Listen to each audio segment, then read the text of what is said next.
Hi, I'm Theo, and these broadcasts are to support the blogs on nomoreshee.com's website as well as the online classes. This episode, part 4 of the Divine Counsel series, Psalm 82.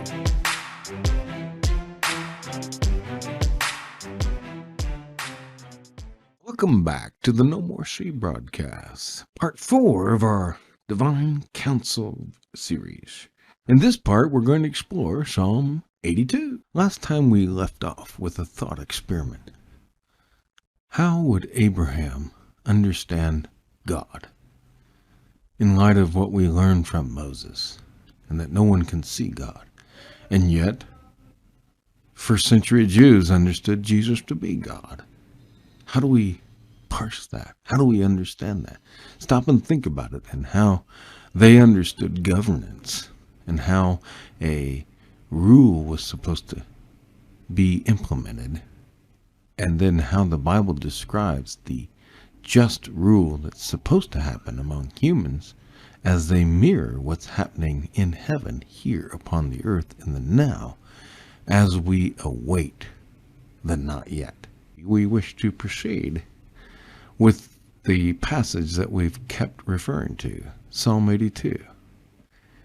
This is the passage that began it all for Dr. Heiser, and for many outside of scholarship. This is where they begin their journey into understanding the term Elohim and the term or concept of the divine counsel. And so for him, it all began when someone showed him the Hebrew of Psalm 82. And so that's where he begins. And it was always my desire in our channel and my thinking somehow to parse it, to go back to Genesis 1 and understand it from the beginning myself and try to do that. But today we're finally going to get to Psalm 82 and what Heiser discovered. And for many this will not be new, but we hope to add some nuance to even what Heiser has shared previously on this episode of what is the divine counsel. In our previous videos, we've been working to try to sort this concept out. It's rather tricky between what does the Bible mean when it says the word Elohim and where in the Bible do we understand the divine counsel. So in our last video, we were discussing the conflation and conflagration of concepts and ideas of how governance is understood from a human perspective, knowing that in the ancient world, everything was tied to the supernatural worldview. They believed everything had direct contact, influence, and was a synthesis of the divine and human experience, all relatable, easily, one between the other. So if a king has a council from which he rules, then obviously so does the divine world. And that's the model used to explain the rule or the governance of the cosmos, as Yahweh is king of the cosmos. A classic example that Heiser turns to in his dissertation studies when he was confronted with someone handing him a Hebrew text of Psalm 82. And as a result, we have the ESV also translating this probably differently than many older translations, owing to the fact that the new scholarship and data points that have come across have allowed such a translation to take place. And Psalm 82 begins in verse 1 with God has taken his place in the divine counsel. So there we have the phrase in an English translation that's often accepted by most of the conservative world today, using this phrase divine counsel that we've been talking about. In the midst of the gods, he holds judgment and begins then to ask these questions. How long will you judge unjustly and show partiality to the wicked? Referring to these gods that are being judged. Why are you gods being, judging unjustly and showing partiality to the wicked? Why don't you gods give justice to the weak and the fatherless, maintain the right of the afflicted and the destitute? Why don't you gods rescue the weak and the needy, deliver them from the hand of the wicked? And you're beginning to see what I've been talking about. Why the Hebrew Bible depicts God as faithful and true, because he does do these things. And the Hebrew Bible and its theology goes to the point and the extremes to explain why these things happen. Typically can be explained by the poor stewardship of us humans. And there's nowhere necessarily in the Bible does the blame get laid at Yahweh's feet, although there are times in the Psalms and in laments and certain places of the Bible where God is questioned on why these things happen. But the blame is not laid at Yahweh as if he is malicious in allowing these things to occur. It's just a fact of life and asking for a greater understanding perspective.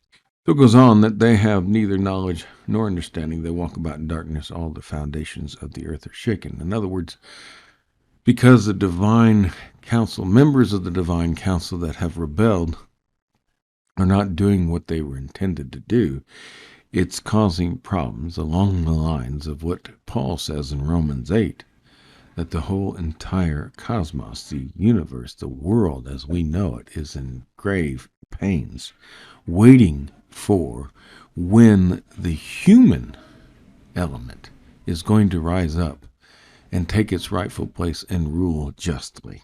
In a sense, following the philosophy that we've been saying and this thinking that in the New Testament, the believers who are glorified because they have received God's Spirit and have been new creations will be just and replace these unjust gods and these unjust rulers who are puppets of these unjust gods in doing these unjust things. But those who have turned their lives over because of Christ and the Christ event to Yahweh can be used by Yahweh's Spirit to then bring the justice that we keep talking about from Douglas Knight over and over again. A statement is made here, I said you are gods, and that's a statement of fact. You are gods. You are Elohim. You are gods. Sons of the Most High, all of you.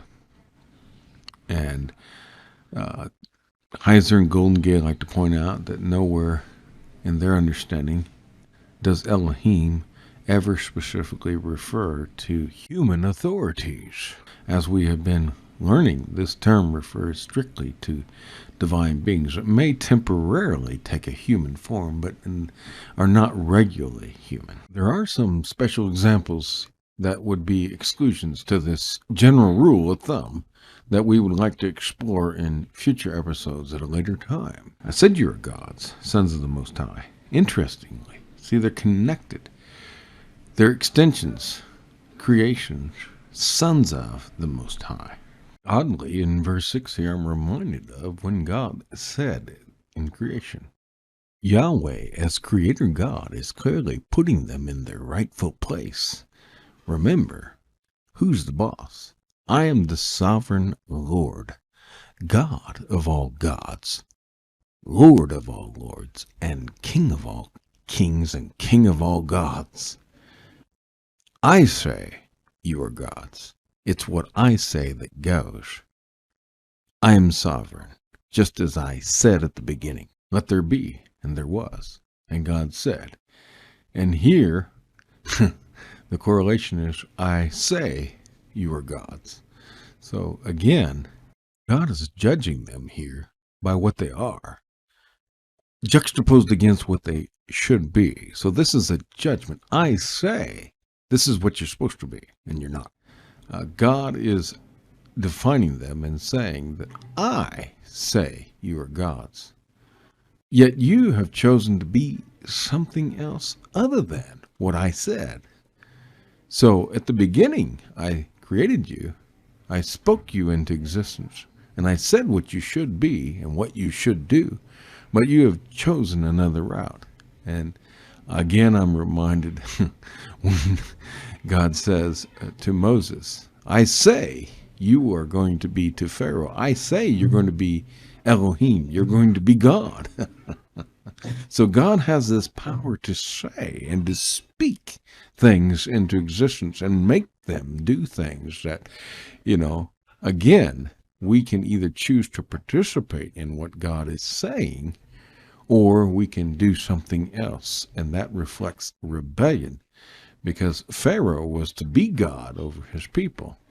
But instead, God is replacing Pharaoh with Moses by saying, I say you are Elohim, instead of Pharaoh, who is not being Elohim, and he has fallen from his place of glory in the rule that he should be. That's some of the thinking behind this terminology that we must understand. Yes, obviously Pharaoh is worshiping another god, and it's something else, but that other god is originally, like Pharaoh, supposed to be underneath the sovereignty of Yahweh, but instead has chosen his own sovereignty, just like the God whom he serves has chosen to rebel against Yahweh. And the whole point of Pharaoh would be in line with verses 2 and following in this psalm, that Pharaoh is not being who he was intended to be from the beginning, and neither is the God in which he has aligned himself. And so Moses is going to come as an Elohim, a true Elohim, to instill into them and to be what they were supposed to be in bringing liberation to the captives. So that what you say will be what I say, because you and I are in line with each other, as it should be here on the earth as it is in heaven. And you will have your prophet to speak these divine decrees into being and cause new creation to happen. For there to be a Most High, as we've been stating, then there must be other gods. For what can Yahweh be most high of if there are no other high beings? He's the highest of all. All of you are supposed to reflect and bear the image of the Most High. You're supposed to be what Yahweh is, but you're not. So you have rebelled against your nature and your calling and your mandate from your Creator. Nevertheless, even though you are gods, you will die like men. Like men you shall die. You will die and fall like any prince. Any prince. And as we talked about in the previous video, that a prime minister, they can hold a vote of confidence and remove him from office. At any time in the ancient world, kings could be replaced. The northern kingdom is just an example of one king after another being killed, because assassinated, replaced, because they do not do what a king is supposed to do for the people, and they are removed from office, showing human depravity. And so, this is an example in the Bible of divine plurality, of which Heiser has highlighted. And the cry of the psalmist, and the cry of the people, and the cry of the council perhaps, is that, oh God, the Elohim, notice it's capital G-O-D like the first word here. And I'm reminded of Abraham, Genesis 18:25, shall not the judge of all the earth do right? And the cry is, oh God, go ahead and judge the earth, because no one else is going to get it right. You're the only true faithful Elohim we have, and all those who stand in faithfulness to you. And may we model that in our service and servitude to you. For when David was following after God with his heart, he did things right. But when he emulated Saul, then he had his difficulties.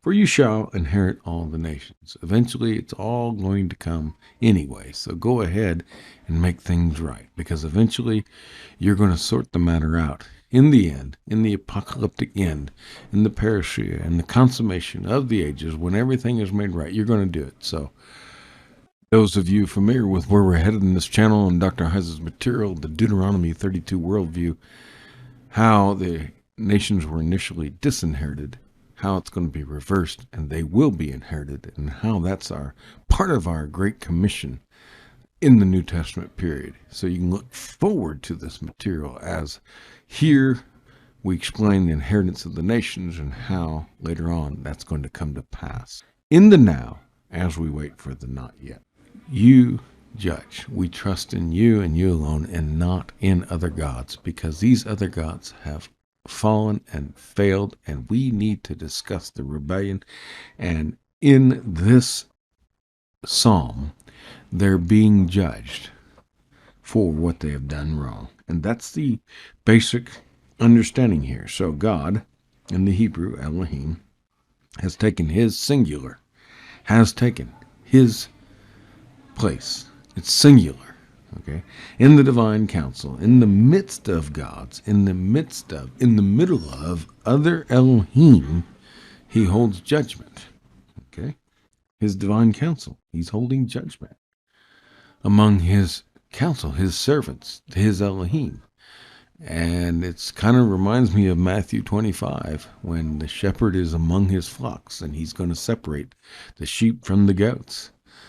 Here we go. We have a separation of those who are standing with Yahweh and those who aren't. And we see the criteria in verse 2 and following of those who are separated out. Like the fish, the bad fish are separated out, like the tares in the wheat in Jesus' parables. How we have this dichotomy that we've been tracing and tracking through the Bible of the sons of light and the sons of darkness, the children of obedience, the children of disobedience, and whatnot. So anyway, our red arrow points to, in verse 1, God, and down at the bottom in the reverse interlinear in your Logos Bible software, we have what that refers to, the Israelite God.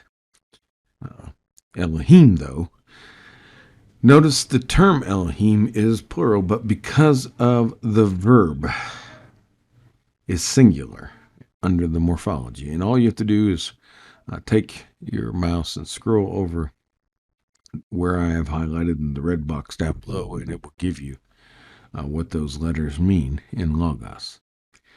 Notice the blue now is God's, and it is plural, and it is referring to other deity, and it's in the middle of. So for you to be in the middle of, it has to be in the middle of another being. And so, as Dr. Victor Hamilton has pointed out in Genesis chapter 1, we'll get to eventually, we cannot expect as Christians for this to mean the Trinity specifically. We just can't. It's not there. It's not their understanding.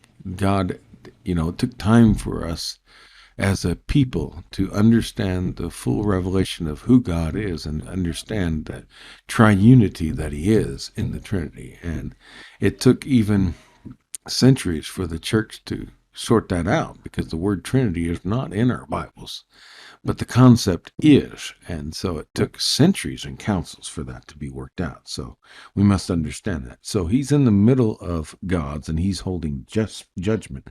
And as Heiser likes to point out, he's judging and separating the good from the bad here. And so we certainly hope that if it's Elohim is used only of God and only of the Trinity, then who's bad?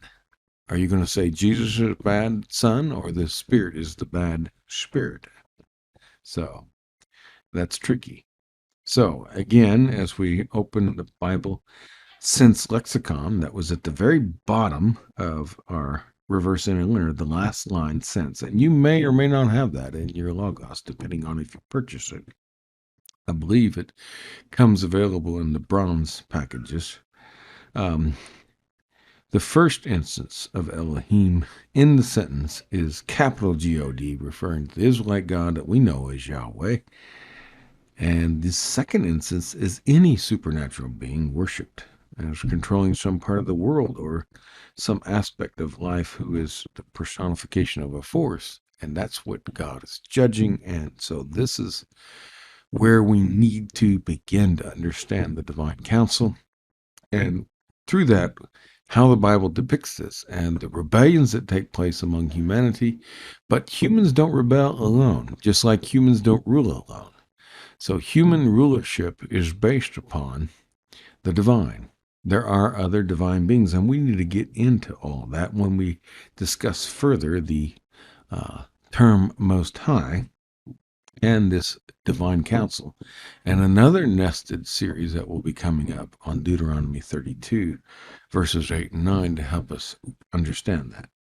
So, and Dr. Heiser, and again, has done all this on the unseen realm, and his book here, the book Supernatural, his website, moreunseenrealm.com, has all the footnotes to dive into this and go through it academically. And for Dr. Heiser, looking at the Hebrew, there it was, plain as day, Psalm 82.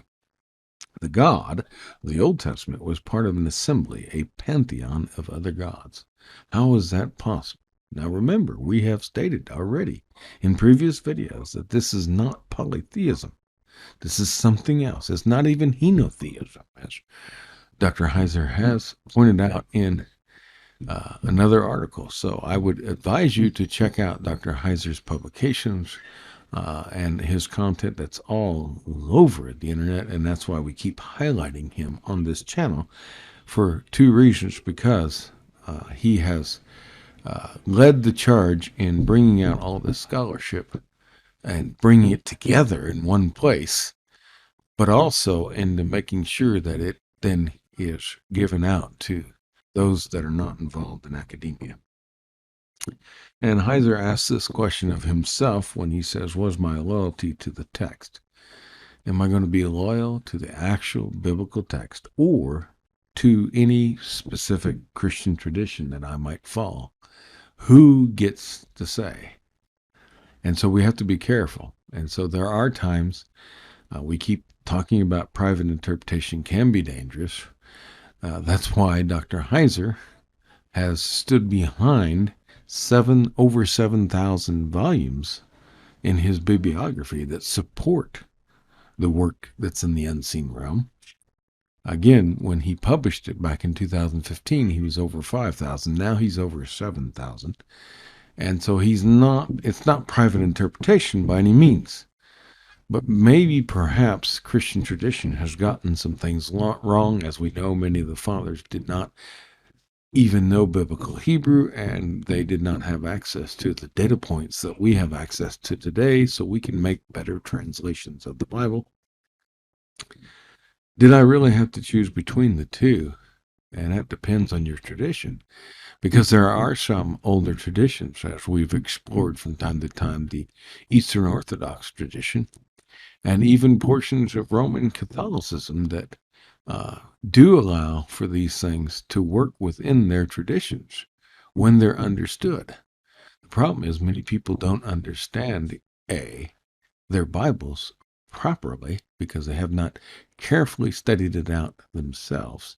And that's why we offer so many resources on this channel for you to do that, beginning with Logos, but we will offer in future videos many more ways for you to get access to as much of the content as you can, and trying to help anyone interested in breaking that glass ceiling between modern, just general population people in the church who want to know the truth, and academia without that cannot go to get a degree or a PhD to find these things out. So trying to bridge that gap and seeing where do we truly fall? Which do we follow? So the question is, has your tradition got it right?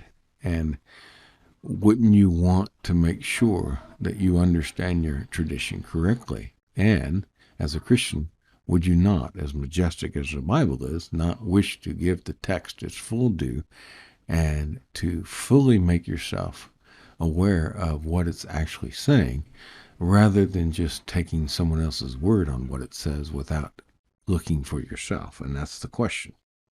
The question that we've been exploring often in this channel, and that highlights what Dr. Heiser is trying to do, and we're trying to do also among my students and those who have joined this channel, is what actually do the biblical writers then believe? What can we say from the text? as we carefully look at it. Because obviously, if you say that Elohim can only be used of Yahweh God, the one God, and you believe in monotheism, and the Bible is not in that category, and the biblical writers actually believe in the existence of other gods and use the word Elohim, in other words, use it in different settings to mean different things at different times, even if the majority of those times means capital G-O-D, the God of Israel, Yahweh, but still allow for some element of it to change, then we have to explore that to see what the biblical writers actually understood. And the biggest way to do that is get something like Logos that gives you access to the original languages, and always make sure that you're guided by peer-reviewed scholarship, because you might be a novice into these things, so you have to be careful and make mistakes. And even I think that I've probably made a number of mistakes already on this channel, and I'm willing to change any views that I have once I get further data points to make me do that. Going on, Dr. Heiser says, what you'll learn is that a theology of the unseen world that derives exclusively from the text, understood through the lens of the ancient pre-modern worldview of the authors, informs every Bible doctrine in significant ways. And that's key to understand. Very important. So, the goal here is that when one opens their Bible, that they should be able to see it like the ancient Israelites or first century Jews saw it, to perceive and consider it as they would have. But Dr. Heiser says, I want their supernatural worldview in your head. That's the goal. That's what he is after. That's what his goal is, and we have taken up that mantle in this channel. So he goes on to say, our traditions, however honorable, are not intrinsic to the Bible. They're not intrinsic to the Bible, so we have to be careful to make sure that we are guided by both what the text says and the people, that read the text, instead of just one single private interpretation or one version of the text that may be wrong. The traditions, they are systems we invent to organize the Bible. They are artificial, they are filters, and so we have to be careful to make sure that they are actually reflecting what's in the text. If they are, they're great. If they're not, and then the question is, have we misunderstood our tradition if we've misunderstood the text? And maybe we have, depending on how deeply we've gone into understanding what our specific traditions mean. We hope you have enjoyed this first session on Psalm 82. While we'll have plenty more to say about Psalm 82 in the future, we do hope that you'll join us in the next session as we continue this discussion of Psalm 82 as an overview and understanding the divine counsel. Thank you very much, and God bless you for listening. Stay tuned for more episodes and videos to help you with your journey from nomorec.com.